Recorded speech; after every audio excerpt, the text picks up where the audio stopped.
Olá, seja bem-vindo. A queda de cabelo é uma das sequelas da Covid-19. Alguns estudos apontam que cerca de 25% das vítimas da doença têm apresentado esse problema.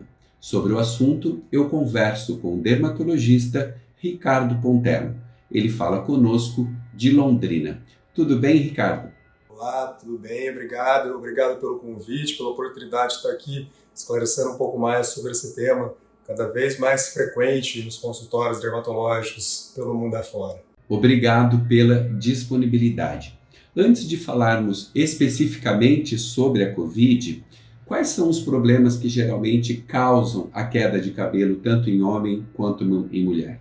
Cabelo é todo um ramo da dermatologia, existem mais de 250 tipos de queda de cabelo. E cada um desses tipos vai demandar um tratamento específico, e a razão pela qual o bom tratamento passa obrigatoriamente pelo diagnóstico adequado.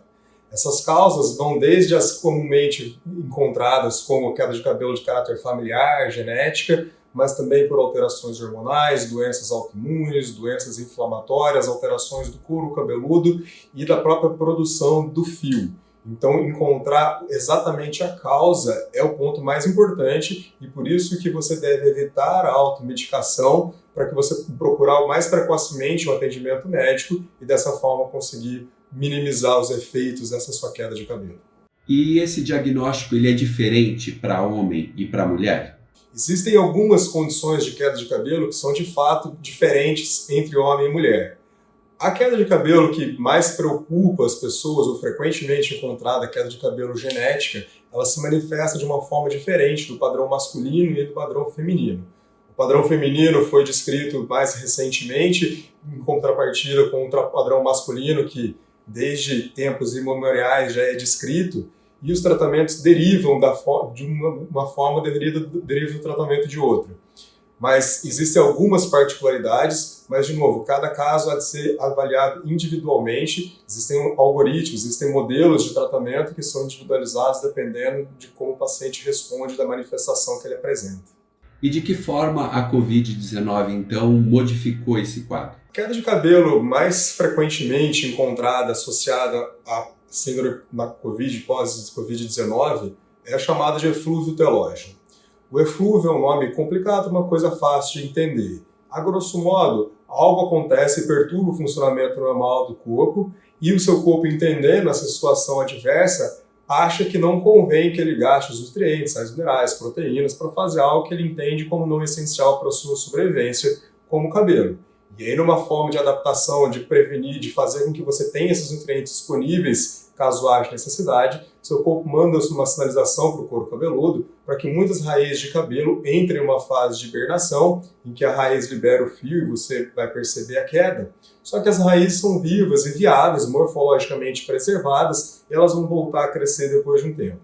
O que ocorreu, isso é um fenômeno que já é sabido na medicina, com diversas outras doenças inflamatórias e infecciosas. O que a Covid trouxe de diferente foram os números assustadores. Porque quando a gente fala, e aí em 2020 existiam esses artigos relacionando com 25%, e hoje, agora em 2022, já temos artigos falando de 57%, até mais 65%, dependendo do artigo, de prevalência de queda de cabelo pós-Covid, num universo de milhões de pessoas com Covid, são muitas pessoas cursando queda de cabelo, então tornou-se algo muito corriqueiro, muito comum, e hoje é uma das causas que a gente investiga também quando o paciente vem com esse tipo de queda de cabelo no nosso consultório.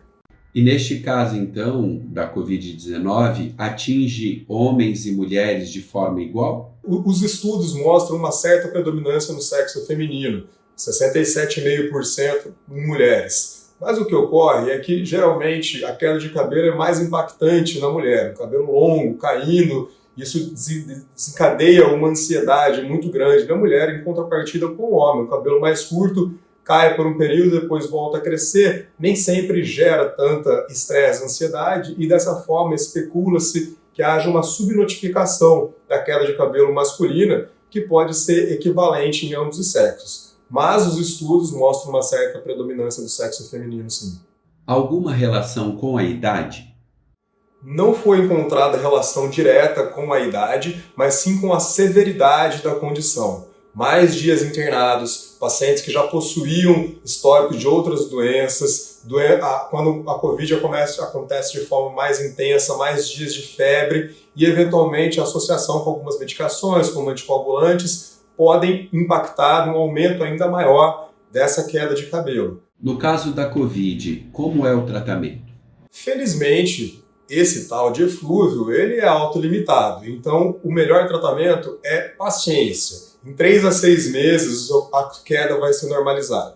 Porém, existem algumas medicações que podem ser tentadas e dessa forma também é importante a individualização de cada caso, a avaliação da intensidade e dos outros fatores associados em cada paciente. Você pode usar medicamentos com ação anti-inflamatória, medicamentos que aceleram, que prolongam a fase de crescimento do fio, tudo isso dependendo de cada caso. Mas, novamente, é uma queda que ela é benigna. Assustadora, porque você pode perder muitos fios por dia, centenas, até milhares de fios por dia, mas ela é benigna porque esses fios não perdem sua capacidade de voltar a crescer com o tempo.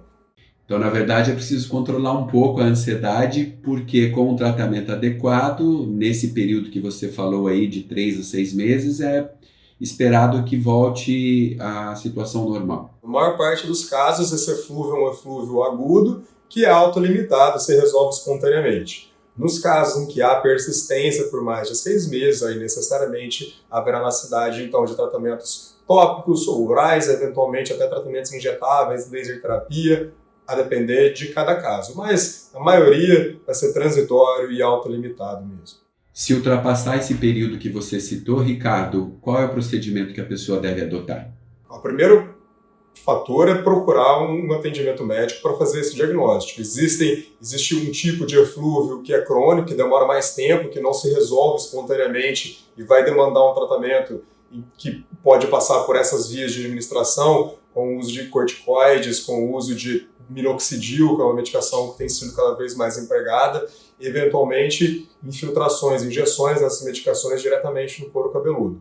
Mas também existem outras formas de queda de cabelo que são associadas à Covid, e aí também, a depender de como se manifestar, a gente tem que fazer esse diagnóstico diferencial. Você pode ter, por exemplo, a alopecia areata, que é aquele tipo de queda de cabelo que ficou famosa com a esposa do Will Smith recentemente no Oscar, que você perde localmente clareiras que são abertas no couro cabeludo, e aí outros tipos de queda de cabelo vão precisar de um tratamento um pouco mais direcionados. Então, mais uma vez, quando você notar esse tipo de acometimento, se isso é um problema para você, convém que você busque o atendimento o quanto antes, o diagnóstico adequado e a conduta específica para o seu caso. Ricardo, obrigado pela entrevista. Eu agradeço, estou à disposição, qualquer dúvida, entre em contato, estamos aqui na clínica todos disponíveis para responder e atender todos os casos. E a você, obrigado pela atenção e até o próximo vídeo.